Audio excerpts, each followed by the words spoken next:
Today's video is really short. I'm just sharing this gorilla news story that I've never heard of before, but I guess it happened in Europe, so maybe it wasn't as big of a story over here.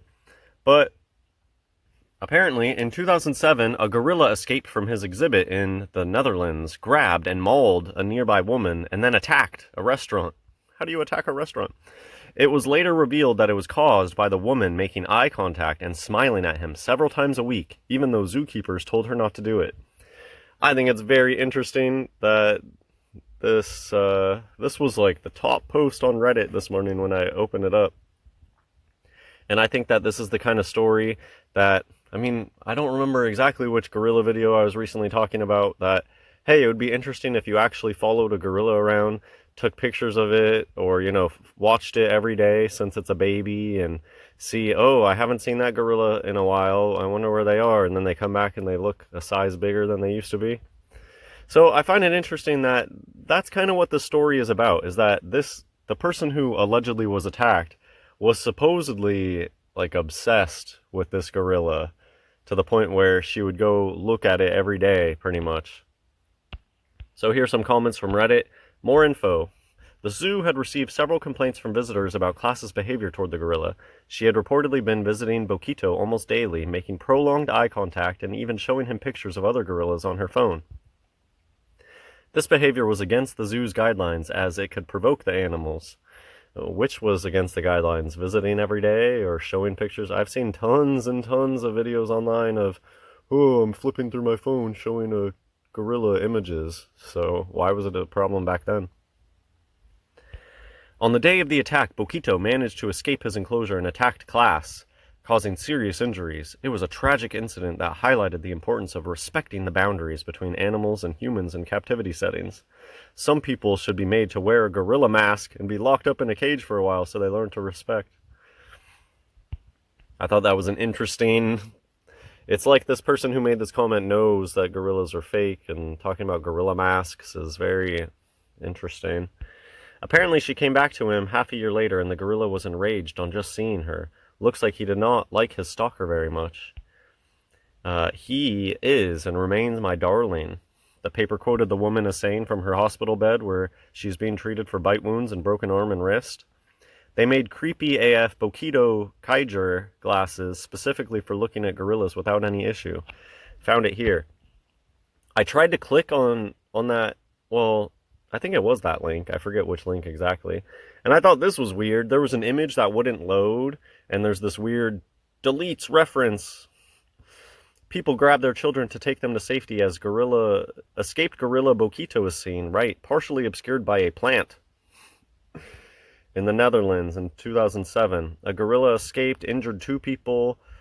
These days, what came to my mind when I read this story is they wouldn't pull this type of stunt in Texas because they'd be afraid of the gorilla suit getting gunned down by somebody.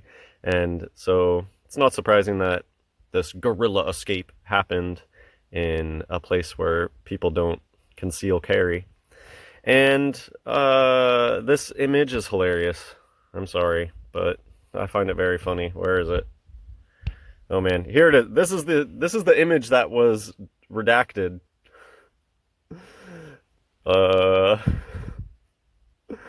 Something funny about this image. I don't know. It looks like a stock image. Looks like a weird Photoshop.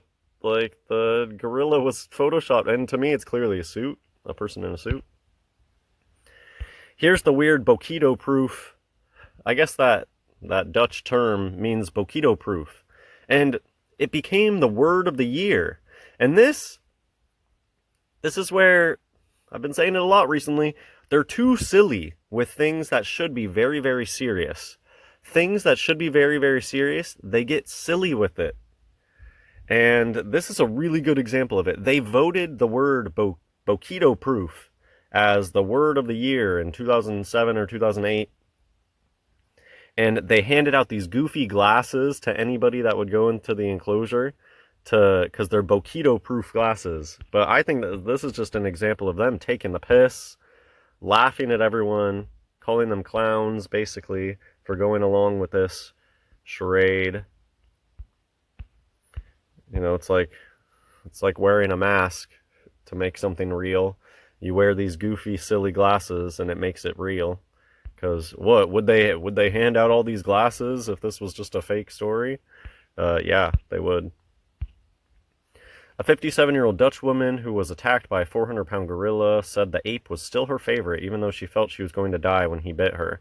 There were no images of this person and their recovery that I could see.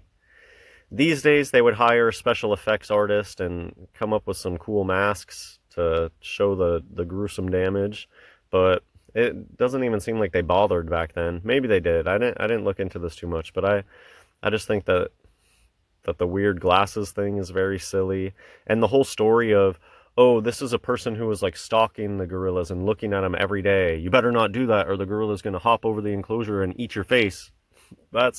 This seems like a spook story that they came up with to discourage people from monitoring these fursuits more closely. They don't want you having a year pass and coming and looking at the same gorilla every day and taking notes. They don't like that.